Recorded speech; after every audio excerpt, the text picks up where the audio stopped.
Shalom, irmãos. Em tempos de angústia vamos falar de esperança. Nós vamos fazer uma meditação sobre o livro de 1 Samuel, no capítulo 4, que vai falar sobre a arca nas mãos dos filisteus. É um texto que mexeu comigo nesses dias e eu quero ler com vocês. Então, 4, verso 1. E a palavra de Samuel veio para todo o Israel. Ora, Israel saiu para lutar contra os filisteus e acampou ao lado de Ebenezer, e os filisteus acamparam em Afeque. Os filisteus colocaram-se em ordem contra Israel, e quando se engajaram na batalha, Israel foi ferido diante dos filisteus, e eles mataram cerca de 4.000 homens do exército no campo. E quando o povo chegou ao campo, os anciãos de Israel disseram: Por que o Senhor nos feriu hoje diante dos filisteus? Removamos a arca do pacto do Senhor de Siló até nós, para que quando vier para o meio de nós, possa nos salvar da mão dos nossos inimigos. Bom, naquele tempo, então, sabemos que tinha o tabernáculo, certo? E ali os levitas tomando conta do tabernáculo, a família do sumo sacerdote Eli, os seus filhos Ofni e Finéias, tá? Que eram homens de Belial, quer dizer, homens que não honravam a função na qual eles estavam, tá? E o povo estava completamente se desviando, uma por ver a conduta dos próprios sacerdotes que deveriam estar zelando pela santidade, pela honestidade, pela justiça. O povo não estava vendo aquilo ali, acabaram por se deixar desanimar, tá? Sendo que o que uma pessoa faz diz respeito a ela mesma e não a Deus. Porque o Todo-Poderoso, ele é o mesmo, ele não tem sombra de variação nele. Ele não muda. A palavra que ele fala continua e é válida para todo sempre. Agora, se alguém eleito por ele, como os levitas foram eleitos para tomar conta do tabernáculo, no caso, poucos foram esses homens, né? No caso aqui, Ofni e Finéias, sendo seu pai Eli aí fazendo vistas grossas, né? Como a gente diz, sobre o procedimento deles, né? Então acabou por contaminar, né? Fazer com que o povo se desviasse, né? Nós temos que vigiar sobre isso, irmãos. Não fique se influenciando. Tá tudo corrompido, as igrejas estão corrompidas, enfim, sabemos que sim. Tá? Isso não é novidade, isso não está acontecendo somente nos dias de hoje. O homem, ele é corruptível. O homem é corruptível, o ser humano é corruptível. Então, nós temos que entender que a salvação, ela é individual. Então, independente da infidelidade do outro, nós temos que continuar fiéis. E não nos tornarmos infiéis pela infidelidade dos outros, né? Continuando, assim o povo enviou a Siló para que trouxessem de lá a arca do pacto do Senhor dos Exércitos, que habita no meio dos querubins, e os 2 filhos de Eli, Ofni e Finéias, lá estavam com a arca do pacto de Deus. E quando a arca do pacto do Senhor, né, a arca que eles chamam a arca da aliança, veio para o acampamento, todo Israel bradou com um grande brado, de modo que a terra voltou a ressoar. Então, o que acontece, irmãos? A arca, ela tinha assim era como se fosse algo para que as pessoas lembrassem que a presença de Yahweh era com eles, estava com eles ali no meio do povo. Mas não que a arca da aliança por si só, eles tornaram como um amuleto, tá? Como algo assim, ó, a arca tem que estar entre nós, sendo que Deus, o Todo-Poderoso Yahweh, não estava mais neles, em cada um deles, não estava habitando mais dentro deles, tá? Então, eles achavam que o Todo-Poderoso habitava ali, dentro daquela arca. Não, aquilo ali é só para que eles lembrassem da presença do Todo-Poderoso no meio do seu povo. Mas a habitação do Todo-Poderoso é em nós. Continuando. E quando os filisteus ouviram o barulho do brado, disseram: "O que significa o barulho deste grande brado no acampamento dos hebreus?" E eles compreenderam que a arca do Senhor havia chegado ao acampamento. E os filisteus ficaram temerosos, pois diziam: "Deus chegou ao acampamento", e diziam: "Ai de nós, pois até hoje não houve tal coisa. Ai de nós, quem nos livrará da mão destes deuses poderosos?", né? Para eles é tudo deuses, né? Os povos pagãos. Estes são os deuses que feriram os egípcios com todas as pragas no deserto. Sejam fortes, comportai-vos como homens, ó vós, filisteus, para que não sejais servos dos hebreus, como eles vos foram. Comportai-vos como homens e lutai. E os filisteus lutaram, e Israel foi ferido, e eles fugiram, cada homem para sua tenda, e houve um massacre muito grande, pois de Israel tombaram 30.000 homens a pé. Então, não bastou que a Arca da Aliança estivesse no meio do povo, tá? O povo esqueceu do principal, de se arrependerem, né? Arrependimento, e abdicarem dos seus ídolos, porque muitas pessoas estavam ali servindo ao Todo-Poderoso, mas serviam a ídolos pagãos também, tá? Então faziam um culto dual, dois senhores, tá?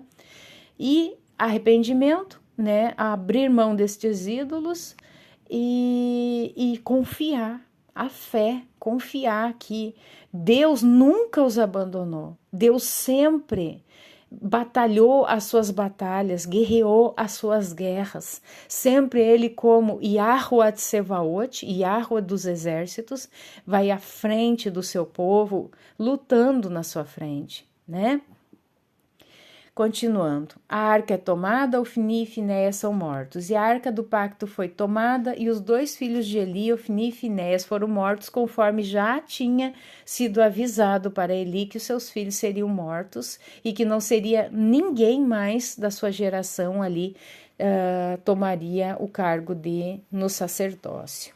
E ali fugiu do exército um homem de Benjamim, e chegou a Siló no mesmo dia com as suas vestes rasgadas e com terra sobre a sua cabeça. Então aqui vai contar que ele vai dar a notícia para Eli, né? E que ele vai morrer por causa dessa notícia. Depois a mulher de Finéias também morre. Vamos para o capítulo 5. A arca na terra dos filisteus causa-lhe aflições. E os filisteus levaram a arca de Deus e o trouxeram de Ebenezer até Asdod. Quando os filisteus levaram a arca de Deus, eles a trouxeram à casa de Dagon e a puseram junto a Dagon. Então veja, né, a blasfêmia, né? E quando os de Asdod se levantaram pela manhã, eis que Dagon estava caído, com a face em terra diante da arca do Senhor. E eles pegaram Dagon e o colocaram no seu lugar novamente. E quando eles se levantaram cedo pela manhã, eis que Dagon estava caído com a face em terra diante da arca do Senhor, e a cabeça de Dagon e ambas as palmas das suas mãos estavam cortadas sobre a soleira, somente o tronco de Dagon lhe foi deixado. Portanto, nem os sacerdotes de Dagon, nem qualquer pessoa que entrava na casa de Dagon pisava na soleira de Dagon em Asdod até este dia. Porém, a mão do Senhor foi pesada sobre os de Asdod, e eles os destruiu e os feriu com hemorroidas até Asdod e os seus termos. E quando os homens de Asdod viram que assim era, eles disseram: a arca do Deus de Israel não permanecerá conosco, pois a sua mão é severa sobre nós e sobre Dagon, o nosso Deus. Então eles enviaram e reuniram consigo todos os senhores dos filisteus e disseram: que faremos com a arca do Deus de Israel? E eles responderam: que a arca do Deus de Israel seja carregada até Gate. E eles carregaram a arca do Deus de Israel para lá. E assim foi que, depois de eles a terem carregado, a mão do Senhor foi contra a cidade com uma destruição muitíssimo grande. E ele feriu os homens da cidade, tanto os pequenos como os grandes. e eles tiveram hemorroidas nas suas partes secretas. Portanto, enviaram a arca de Deus para Ecrom.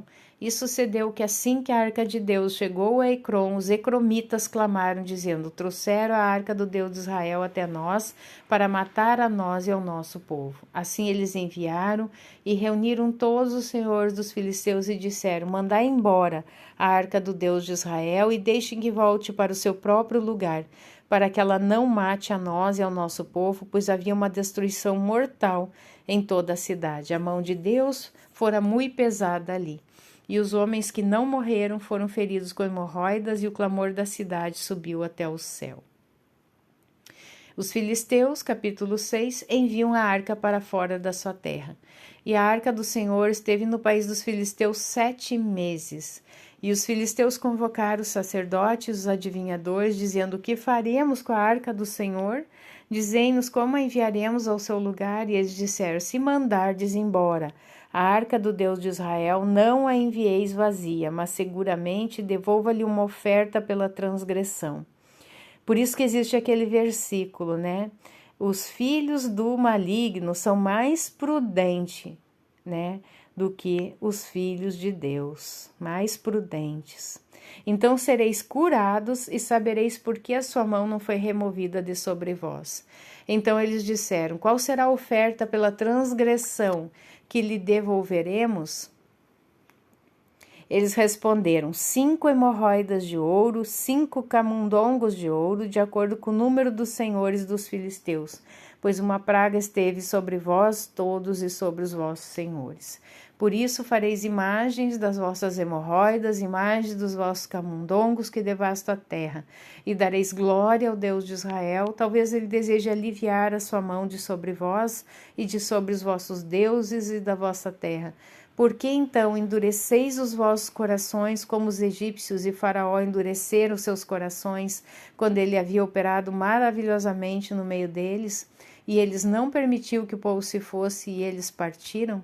Agora, portanto, fazei um novo carro, tomai 2 vacas que amamentam, sobre as quais ainda não tenha sido posto jugo, amarrai as vacas ao carro e trazei delas os seus novilhos para casa. Tomai a arca do Senhor, assentai sobre o carro, e ponde as joias de ouro que vós lhe retornais como oferta pela transgressão em uma caixa ao seu lado, e mandai-a embora para que possa ir. E vede, se ela subir pelo caminho do seu próprio termo até Bet-Semes, então ele nos causou este grande mal. Mas se não, nós saberemos que não foi a sua mão que nos feriu, foi um acaso que nos sobreveio. E os homens assim fizeram, tomaram 2 vacas que amamentavam, as prenderam ao carro e trancafiaram os seus novilhos em casa. E assentaram a arca do Senhor sobre o carro, e a caixa com os camundongos de ouro e as imagens das suas hemorroidas. E as vacas tomaram o caminho reto até o caminho de Bet-Semes e seguiram pelo caminho principal, mugindo enquanto seguiam, e não se desviaram para a direita nem para a esquerda. E os senhores dos filisteus seguiram após elas até o limite de Bet-Semes. A arca chega a Bet-Semes. E os de Bet-Semes estavam ceifando a sua colheita de trigo no vale. Eles levantaram os seus olhos e viram a arca e se alegraram em vê-la. E o carro adentrou o campo de Josué, um betsemita, e ali permaneceu, onde havia uma grande pedra, e racharam a madeira do carro, ofereceram as vacas em oferta queimada ao Senhor. E os levitas fizeram descer a arca do Senhor e a caixa que com ela estava, dentro da qual as joias de ouro estavam, e as colocaram sobre a grande pedra. E os homens de Bet-Semes ofereceram ofertas queimadas e sacrificaram sacrifícios no mesmo dia ao Senhor. E quando os 5 senhores dos filisteus viram aquilo, retornaram a Ecrom no mesmo dia. E estas são as hemorroidas de ouro que os filisteus devolveram como oferta pela transgressão ao Senhor: uma por Asdod, uma por Gaza, uma por Asquelon, uma por Gate e uma por Ecrom. E os camundongos de ouro, de acordo com o número de todas as cidades dos filisteus pertencentes aos 5 senhores, tanto das cidades fortificadas como das aldeias do campo, até a grande pedra de Abel, sobre a qual eles desceram a arca do Senhor. Tal pedra permanece até este dia no campo de Josué, o Bet-Semita. E ele feriu os homens de Bet-Semes, porque eles haviam olhado para dentro da arca do Senhor. Ele até feriu do povo 50.770 homens. 50.070 homens, e o povo lamentou, porque o Senhor havia ferido muitos do povo com um grande massacre. Irmãos, veja bem, acontece tudo isso, Deus castiga os filisteus por terem tirado a arca de dentro de Israel, né? E até o ponto que eles devolvem esta arca de forma sábia, né? Mesmo assim dizendo que eles não podiam enviar a arca de qualquer forma, eles tinham que mandar uma oferta pela transgressão. Então foram mais sábios do que os do próprio Israel. Chegando à arca, né? A princípio parece que ia correr tudo bem. Eles desmancharam a carroça, pegaram a madeira, fizeram um altar e sacrificaram os bois, os próprios bois que ali tinham levado a arca. Então, tudo ok, tudo maravilhoso. Até o ponto que aqueles incrédulos ou aqueles desrespeitosos, né? Aquelas pessoas que acham que estão acima do Todo-Poderoso, estão acima do bem e do mal, né? Eles olharam para dentro da arca, tá? Por que olhar para dentro da arca, irmãos? Por quê? Por incredulidade? Para saber se realmente era verdade que existiam as 2 tábuas dos mandamentos? Para saber se realmente ali está a vara de Arão que floresceu? Para saber se realmente o que os levitas contavam era verdade, que o maná, uma porção do maná estava ali? Bem-aventurados aqueles que creem sem ver. Bem-aventurados.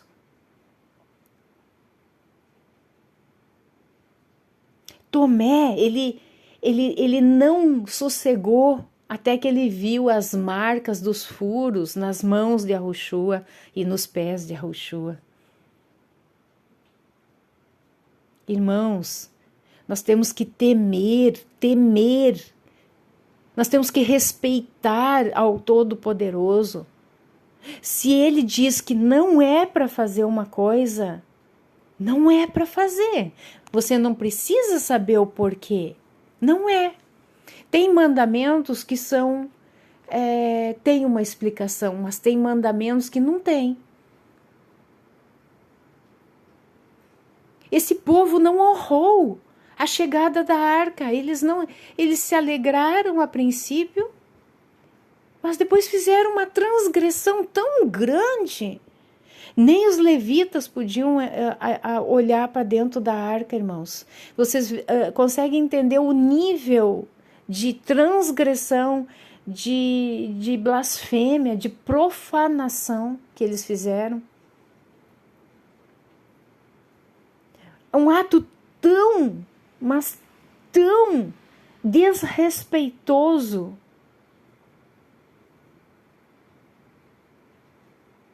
E o que aconteceu? 50.070 homens morreram.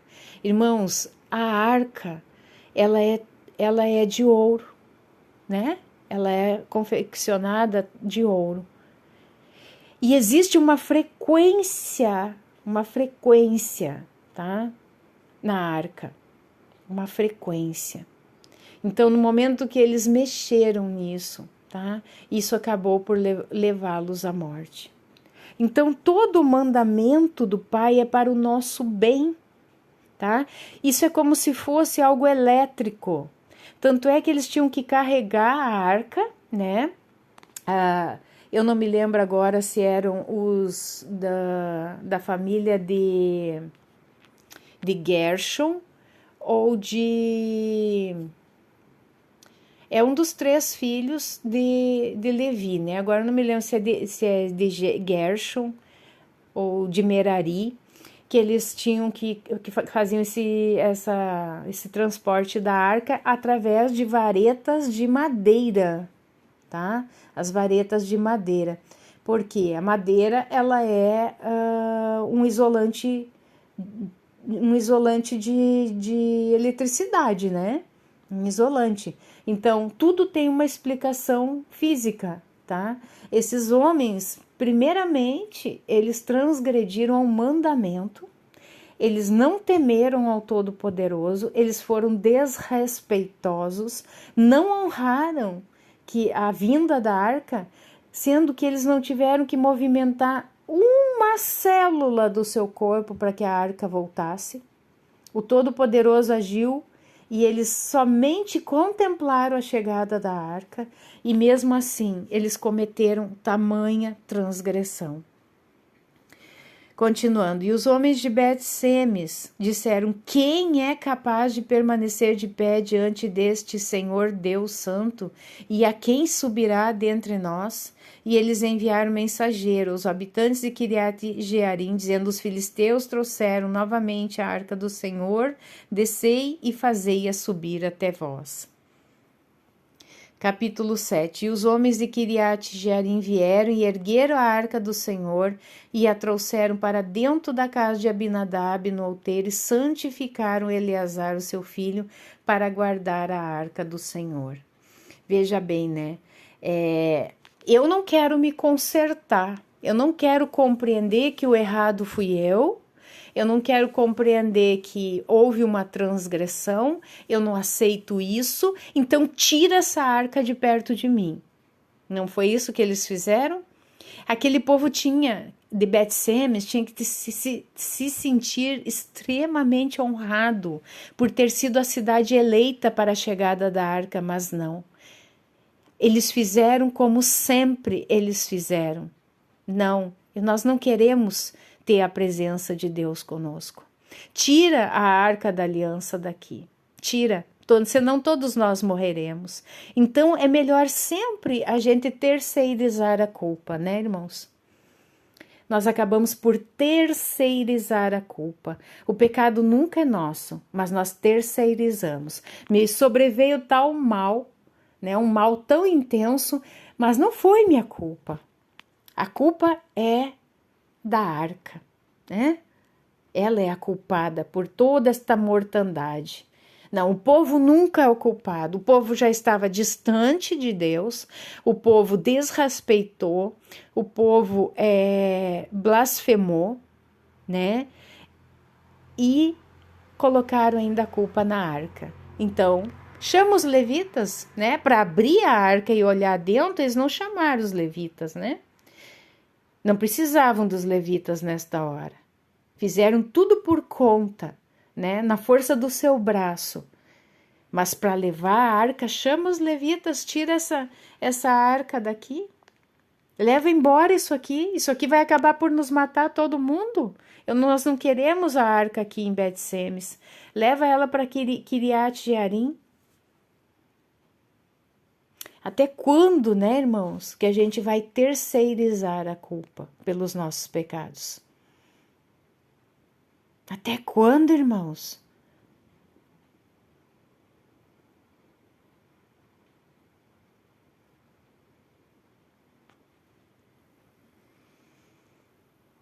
Verso 2: E sucedeu que enquanto a arca permanecia em Kiriat-Jearim, o tempo foi longo, pois se passaram 20 anos, e toda a casa de Israel lamentava pelo Senhor.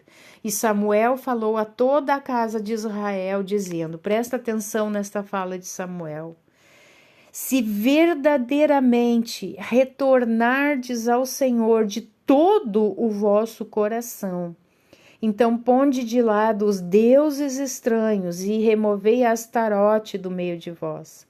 E preparai o vosso coração para o Senhor e servi a Ele somente, e Ele vos livrará da mão dos filisteus.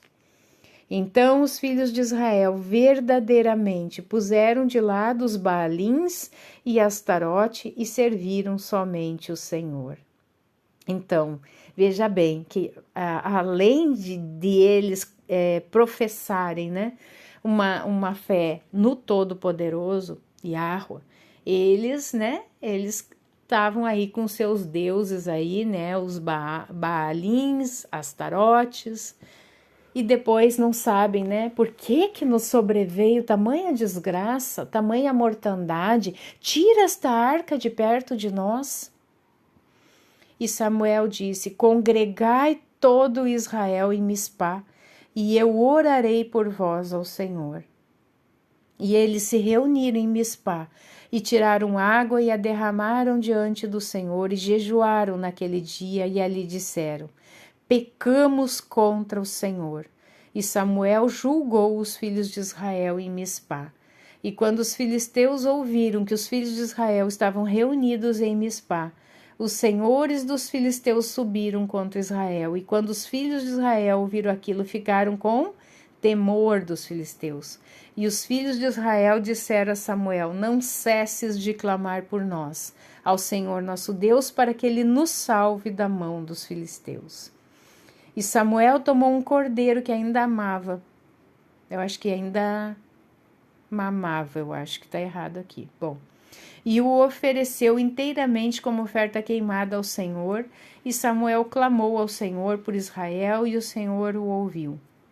E enquanto Samuel oferecia a oferta queimada, os filisteus se aproximaram para pelejar contra Israel, porém o Senhor trovejou com um grande trovão naquele dia sobre os filisteus e os desmantelou, e eles foram feridos diante de Israel. E os homens de Israel saíram de Mispá, perseguiram os filisteus e os feriram, até eles chegarem abaixo de Bet-car. Então Samuel pegou uma pedra e a colocou entre Mispá e Sem, e chamou o seu nome de Ebenezer, dizendo: até aqui o Senhor nos ajudou. Assim os filisteus foram subjugados, e eles não entraram mais no termo de Israel. E a mão do Senhor esteve contra os filisteus todos os dias de Samuel. E as cidades que os filisteus haviam tomado de Israel foram restauradas a Israel, desde Ecrom até Gate. E os seus termos Israel libertou das mãos dos filisteus, e houve paz entre Israel e os amorreus. E Samuel julgou Israel todos os dias de sua vida. Bom, irmãos, como eu falei, até quando nós vamos terceirizar a culpa pelos nossos pecados? Naquele tempo, estava ali entre eles Samuel, o profeta.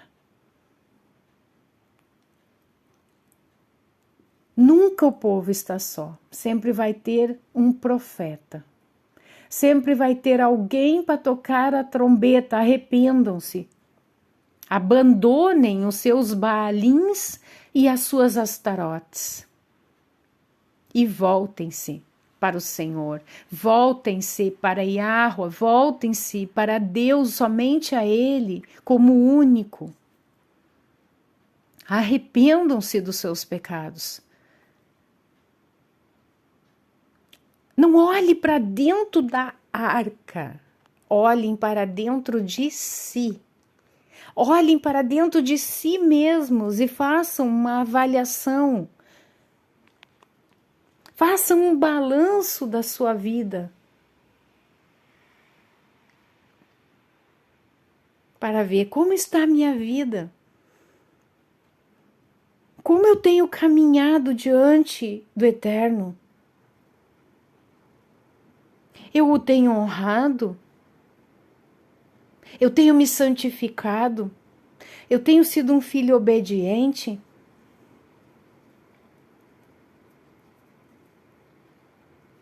O pai, ele espera que seus filhos o honrem.